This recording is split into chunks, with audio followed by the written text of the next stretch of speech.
Welcome to Subramani.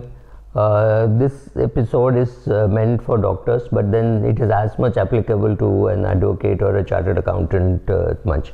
I have met and addressed more than 7,000-8,000 doctors and spoken to them, and I've written a book for them, and this is a book which is meant for specifically meant for doctors. It's a wealth prescription, and I know to a great extent what doctors do with their money, because one of the chapters that I've written is the mistakes that doctors make while managing their money, and I'm not getting into that in this vlog, but I'm getting into the risks that doctors take without even understanding that they're taking risks. So first is my advice to doctors is, do not enter a business which you do not understand. For example, one doctor who bought a car or a SUV and gave it on hire. Obviously, he did not follow the rules. He gave it to a person whom you knew. He had a copy of his driving license, and he had a copy of his house address. And obviously, later on, it turned out to be the house address was fake. It was somebody else's, which he had just photoshopped and given. And this boy went and hit somebody and ran away. That person whom he hit bled to death. Nobody attended to him. It was on the highway, and perhaps the driver was sleeping, and therefore he hit this guy, and that's it. That person. Then after that, this doctor spent more money on trying to solve this problem than what he had spent on the car. So if you don't understand the risks in any business, nobody is going to come and tell you. And so that's it. So if you don't understand the risk, don't do the business. So another case I know of a doctor entering into a business with a builder, and this was a lady doctor who was a specialist, married to a super specialist, doing very well. And then one day the builder died. The builder was just maybe 40, 41, and a famous builder. And when he died, she was the only person who was his partner, and she knew nothing about the business. His wife was a housewife, and she knew nothing. This doctor had signed in many places, and that guy had also signed in all the checks. Checks started bouncing, and she was a co-director. Because she was a doctor, she could not become a partner, so there was a company formed, and you know the rest, right? It took her 10 years to get out of it. So don't take this kind of a risk if you don't understand. One doctor who, this is sheer bad luck perhaps, he has given his house on rent to some banker or IT professional. Then one servant committed suicide in that house. That's it. And the police sealed it for 5 years, right?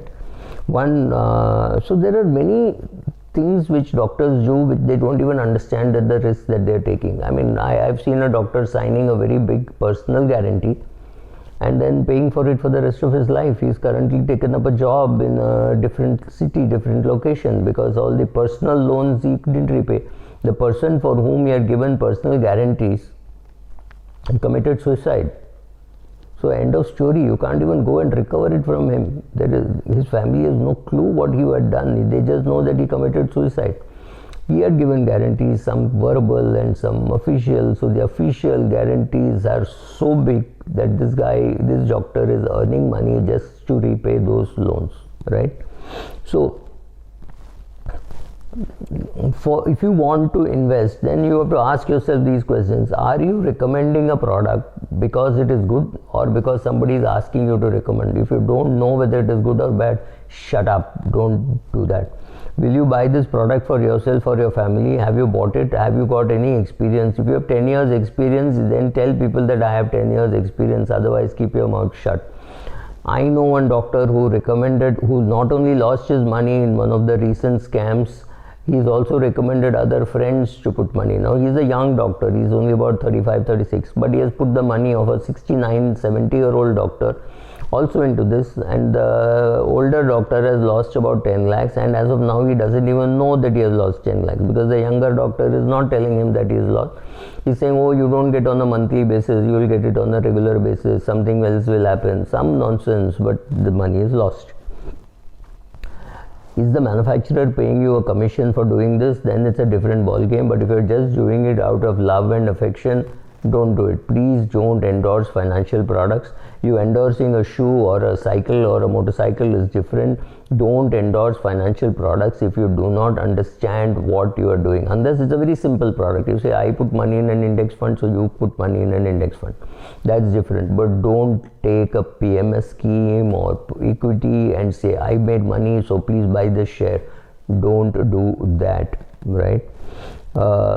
Then when you get somebody who comes to advise you, you tell him, if you know how to make money in the stock market, why are you doing this? Why are you selling your newsletter for money? You make money in the markets, and let these things be free. Just do it out of goodwill. No, it doesn't happen, because these guys want to de-risk their business. So they will make more money in giving short-term courses, long-term courses, in newsletters, by teaching in colleges and increasing their spread.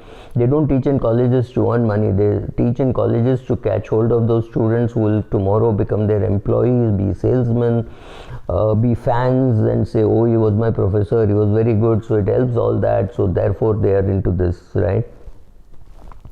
Ask your advisor whether he will recommend this product to his mother, his father. When he asks you to recommend the products that he has, ask him to show his family portfolio and say, show me your family's investments in these things, right? That's very important. Show me where you are investing. Or you tell me that you're very conservative, you keep your money in bank fixed deposits, and after that let me decide what I want to do with my money. Then when he shows you returns, you ask him also for the standard deviation. You also ask him, is there a concentration risk? Did I take too much of risk in one share and therefore the portfolio made money, right? So check out all those things, and you can always tell him, oh, I know that this fund gave 70% return in 2020, but tell me the returns since 2010. Give me both. Give me the CAGR and the discrete returns. What happens is 173% can completely make your 3-year, 5-year, and even the 10-year look good, because it's so outsized in terms of gains.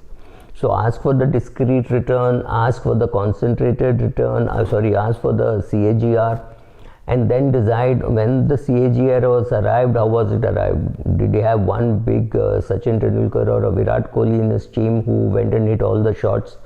Then you have to be careful. It is one single stock picking skill which has given him this so-called nice track record. Understand all this. Understand the risk of not making a will. Understand the risk of not making a financial plan and following. Understand the risk that numbers can be tortured enough to tell you a lie. So it's after 10 years that you will realize that the person who was advising you was not good. He was picking stocks, he was making mistakes in F&O, and every time he had a story to tell you, right? So my next book is Investment Fables, and of course that's got one good book to read would be Investment Fables by Damodaran. Damodaran talks of fables, saying because to sell a stock or a fund or a scheme, you need a story, you need a fable, right? So there are fables saying why this will happen, why that will not happen, and there are enough instances to show where it didn't happen, right?